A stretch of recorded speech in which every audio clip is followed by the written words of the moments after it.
UFC welterweight champion in the house, Usman.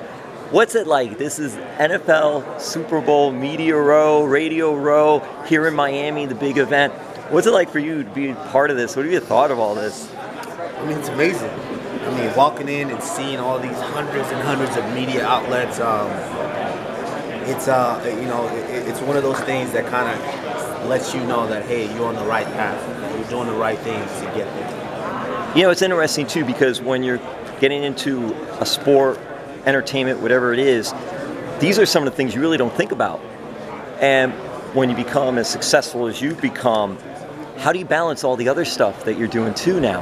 Man, that's a good question, because it's tough. You know, when you're coming up, you're just working to try to get to the top, but you don't really see what those people at the top have to deal with. And now I'm starting to see that, you know, because being in demand now, you know, it's all the time, the downtime that you would have had to be home and just train and love on your family. Now you're in demand. You got to fly across the country to do this interview, to do this show, to do this and do that. You know, it takes away from all of that. But at the end of the day, you know, this is part of what it means to be champion. Does it take some getting used to? Oh yeah, definitely. It takes a lot of getting used to. You know, I'm still, you know, trying to find my foot in there to be a regular at this. But you know, this is where we wanted to be. We're the champion for a reason, and we aim to stay here for a while. Now today's something. I mean, craziness happened today. Masvidal, what happened? Tell me what was going on there. What happened? He was here. You were here. No, exactly what he wanted to happen happened. You know, he just wanted a little bit of attention, just to stir something up. You know, if it was really to the point where he wanted to do something where there was going to be a physical altercation, it would have happened. I mean, you know, you're talking about two trained UFC fighters.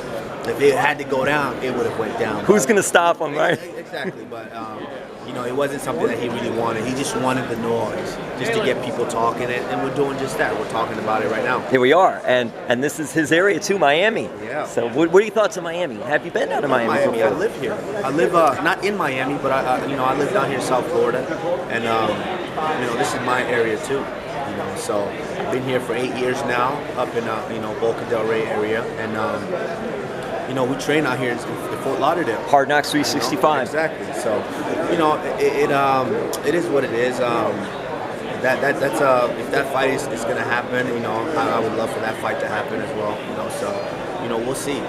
We know a lot, obviously, about American Top Team and incredible things that they've done. Gosh, but Hard Knocks 365.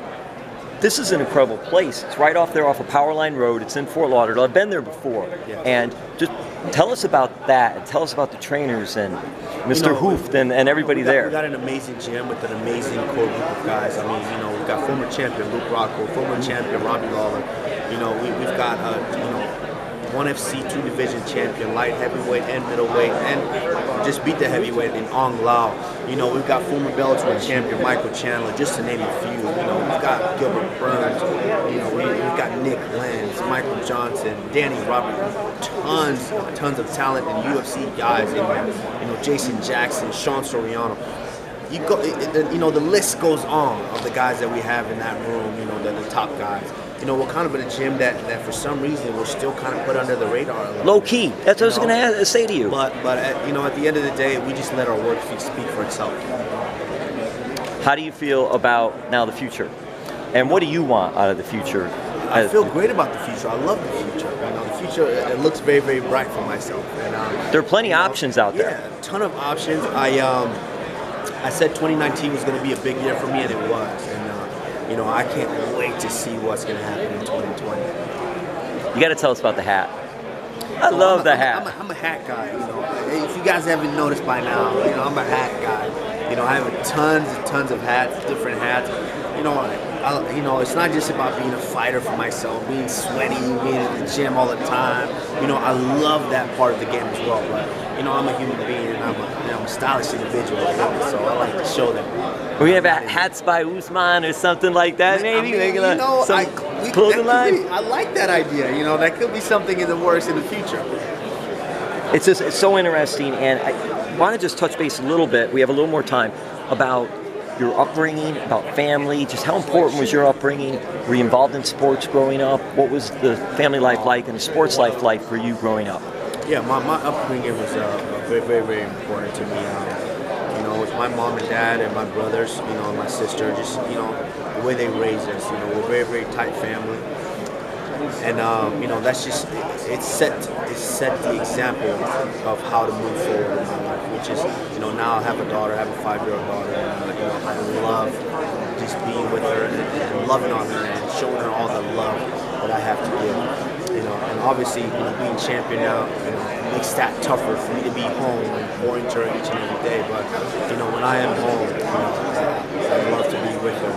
And I love my family, dearly. The majority of my family is still, down in Dallas where I was raised. But, I'm very, very close with them, keep up with them. My brother actually just texted me, a few moments ago and said, "You're not going anywhere by yourself anymore.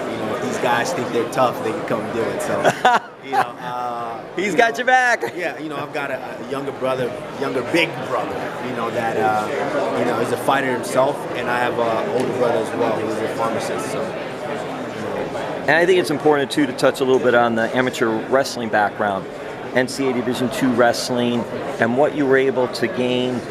Did you finish and get your college degree? What I was able to gain there is, I loved, and that's the thing. I started wrestling kind of late, to where some of these kids have been wrestling since they were 4 or 5 years old, coming up, and I started in high school, but one thing about me was, the resilience that I had and just the determination that I had in myself to want to be the best at what I was doing. And, it's just something that I take away from my family, my upbringing, the way that I was born. If I'm going to do something, I'm going to do it right. I put everything into that, finishing high school and then going over and getting to college and really putting everything into it to become, the best that I wanted to be, which I eventually, by the time I was done with college, I eventually achieved that status of being, the national champion. All-American? All-American, multiple times, 3-time All-American, placing 3rd, 2nd, and being a national champion my senior year. And you got your college degree?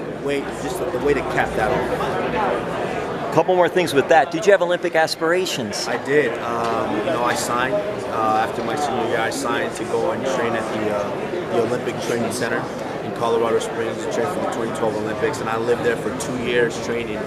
Of course, injuries and a lot of different things just kind of hurt my motivation towards the end of my career there. And, I just kind of found that rebirth, that resurgence of that fire in me in mixed martial arts. Kind of reignited that, and, the rest is history. Where do you think you got your fighting spirit from? Man, I would just from this lineage, my parents, my family, where I'm from, we're just resilient people. My dad is an extreme hard worker. When he puts his mind into something, he does everything possible to achieve that. And, it rubbed off on me. I read this, and I'm hoping it's accurate. Okay, your nickname is the Nigerian Nightmare. And I remember that too, and then reading it, that was Christian Okoye, Kansas City Chiefs star running back. The Chiefs are in the Super Bowl. Christian's not playing, of course, anymore, but the Chiefs are here in the Super Bowl. But did he actually give you his blessing to go ahead and use the nickname?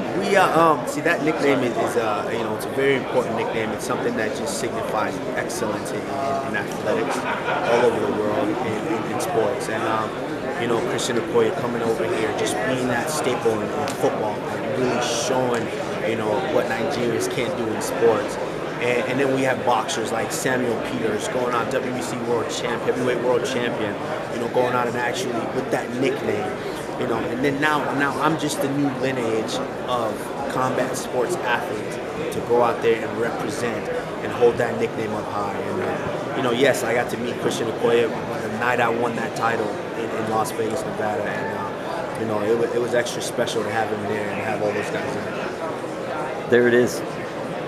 Hard Knocks 365 training, UFC champion. Thank you so much. Thank you for having me.